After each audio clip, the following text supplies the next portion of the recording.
sound is really underutilised by advertisers, brand owners generally.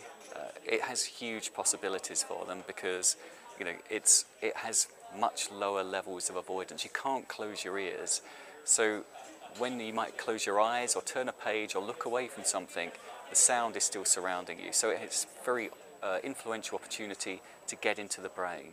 But I think the trouble is it's not really exploited by advertisers.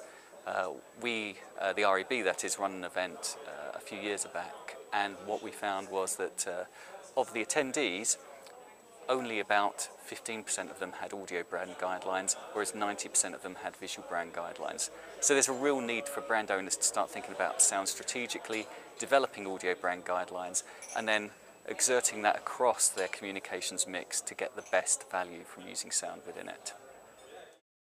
And on that subject, are there resources like ourselves, for instance, who could be doing more about sound? Well, I think there's a challenge from a research perspective, which is people are undervaluing sound at the moment because brand and advertising tracking studies aren't particularly effective at picking up because it goes in at a subconscious level and they don't work very effectively at teasing out understanding from the subconscious. So I think, number one, it's undervalued and misunderstood to a certain degree. But even when people are starting to think about sound and taking it seriously, they need the tools to help guide them through the process. So maybe research is part of that, helping them understand the best execution of sound, which elements of sound to introduce that are going to be appropriate for their brand.